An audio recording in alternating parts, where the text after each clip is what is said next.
Bonjour Martin Veil. Bonjour. Et merci d'être venu jusqu'à nous ici dans les studios de Move pour évoquer votre dernier documentaire qui sera diffusé ce soir sur TMC, Liban, une jeunesse sous les bombes. Alors si on se replace un petit peu dans le contexte, à la fin du mois de septembre, la guerre au Proche-Orient, elle a pris un nouveau tournant avec les bombardements israéliens sur le Liban. Vous, en tant que journaliste reporter, grand reporter de guerre, à quel moment vous avez pris la décision d'aller sur place ? On y allait justement au moment où il y a eu une intensification massive du conflit. Ça a commencé avec ce qu'on a appelé l'attaque des beepers. Et jusqu'ici, en fait, ce conflit entre le Hezbollah et Israël, il était circonscrit plus ou moins au sud du pays.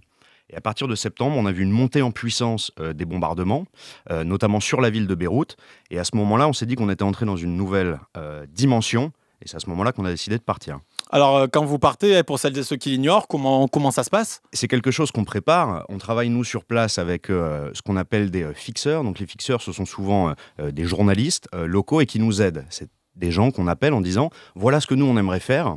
Est-ce que toi, parmi tes contacts, parmi les gens que tu connais sur place, ça peut nous aider ?» C'est aussi quelqu'un qui nous aide pour les questions de sécurité. C'est quelqu'un qui va nous dire « On peut aller là aujourd'hui. On ne peut pas aller là demain. Ça, c'est dangereux. Ça ne l'est pas. » C'est extrêmement précieux. Et n'importe quel journaliste qui fait de l'international et qui est un peu honnête vous le dira, avoir un bon fixeur, c'est ce qui est le plus précieux. C'est 80% de votre sujet. Et nous, on a eu la chance de travailler avec un type formidable qui s'appelle Ramzi. Et c'est comme ça qu'on a préparé le départ. Martin Veil, vous vous êtes intéressé donc de près à cette jeunesse libanaise et on sait que dans les pays, d'une manière générale, ce qu'on appelle les pays du Sud, ce sont des pays très jeunes. Le Liban ne fait pas exception. Pourquoi vous avez choisi l'angle de la jeunesse ? Parce que je pense que la jeunesse libanaise, vous le disiez, représente une partie importante de la population. La jeunesse d'un pays, c'est aussi son futur. Et c'est cette jeunesse qui souffre, je pense, particulièrement de toutes les crises successives que le pays a vécues. Une instabilité politique, évidemment, une très grande crise sociale, une très grande crise économique, notamment après l'explosion du port. Cette jeunesse libanaise qui avait tenté un mouvement, justement, de soulèvement en 2019 pour dénoncer déjà leurs conditions de vie précaires. Je pense que c'est la génération qui souffre le plus et qui peut-être souffrira le plus de toute cette instabilité.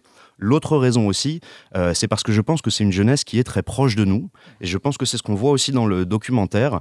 Ça peut paraître idiot dit comme ça, mais c'est des jeunes qui nous ressemblent beaucoup dans leur vie de tous les jours, et qui là se retrouvent dans une situation que nous, on a la chance de ne pas connaître, et qui pour eux, malheureusement, est leur quotidien. Et donc je pense qu'en passant par ces jeunes-là et en racontant leur histoire, ça peut peut-être donner une idée, ici dans un pays qui ne connaît pas la guerre, de ce que c'est. Alors justement, Martin Veil, cette jeunesse libanaise, parlons-en. Vous l'avez rencontrée à travers tout le pays, vraiment du sud au nord, vous avez couvert tout le pays. Et ce qui est incroyable avec cette jeunesse libanaise, oui, il y a une partie qui est proche de nous, mais c'est sa diversité, c'est sa richesse. Il y a une partie qui est, entre guillemets, occidentalisée, une autre très conservatrice.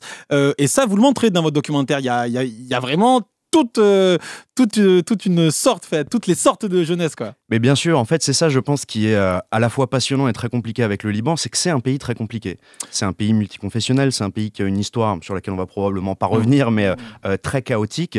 Et on avait à cœur de montrer ça, c'est-à-dire il n'y a pas une jeunesse libanaise, vous avez raison, il y a des jeunesses libanaises qui vivent des réalités différentes. Peut-être encore plus qu'ailleurs. Bien sûr, encore plus qu'ailleurs. Moi, c'est un pays que je ne connaissais pas, dans lequel je n'avais jamais été.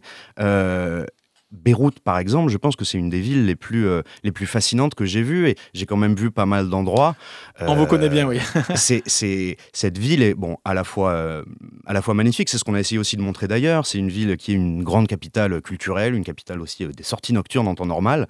Mais par exemple, la frontière, si vous voulez, entre les quartiers, cette fameuse banlieue sud d'Arrié, et avec un quartier chrétien qui est juste à côté, c'est une rue.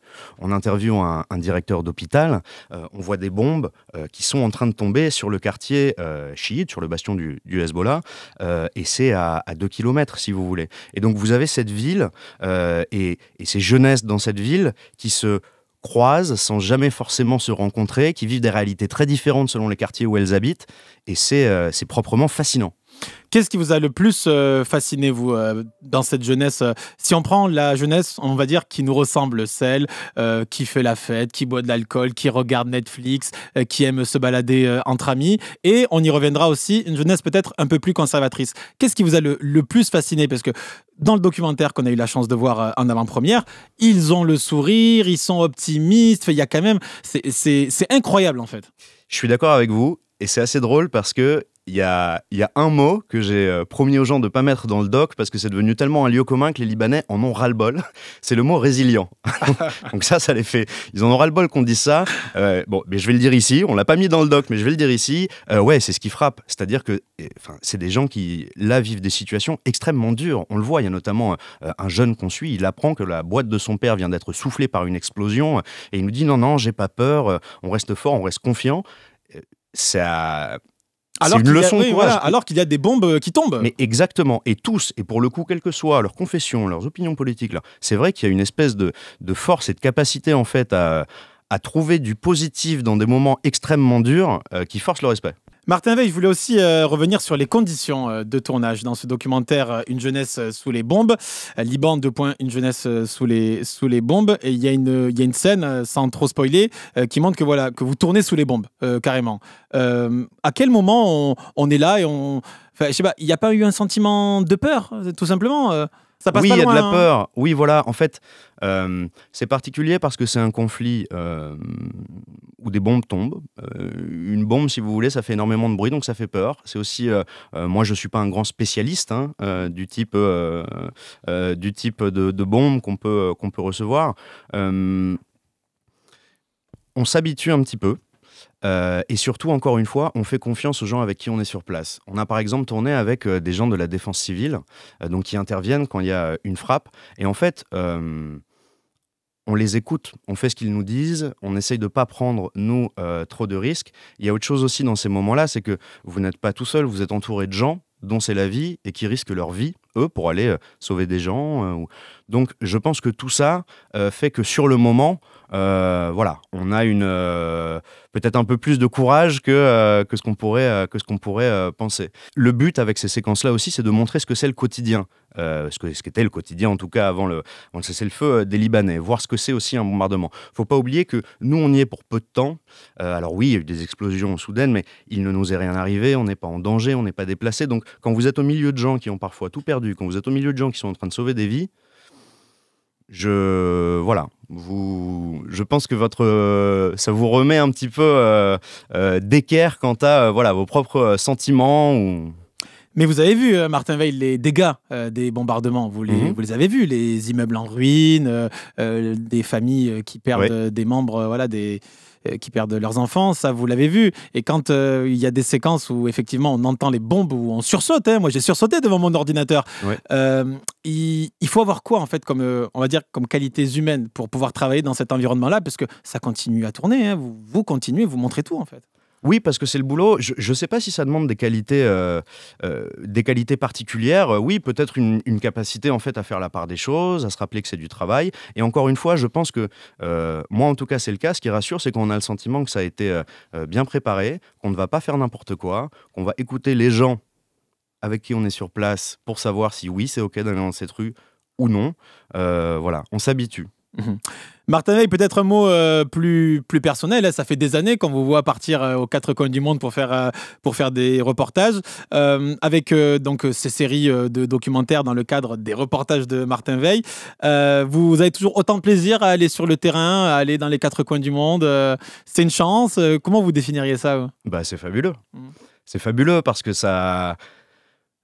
Pour un journaliste, avoir la chance de parcourir le monde comme ça depuis des années, d'avoir rencontrer toutes ces personnes différentes que vous ne rencontreriez jamais en fait si vous faisiez pas ce boulot, c'est fabuleux. Le prochain, si la question c'est est-ce que j'ai encore de l'appétit, oui, grave.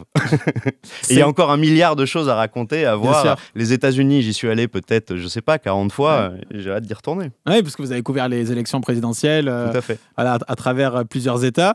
Le prochain, peut-être, vous êtes sur quel dossier là? On ne sait pas encore. On est en train de décider. Je vous dirai dès que je saurai.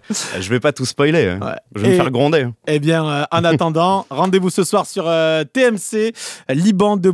Une jeunesse sous les bombes. C'est dans le cadre des reportages de Martin Veil. C'est à 21h25. Et il faut vraiment pas le rater. Ce sera aussi en replay naturellement sur TF1+. Et il faut pas le rater puisqu'on voit vraiment une jeunesse libanaise qui est extrêmement touchante. Passez une belle journée. Merci beaucoup, vous aussi.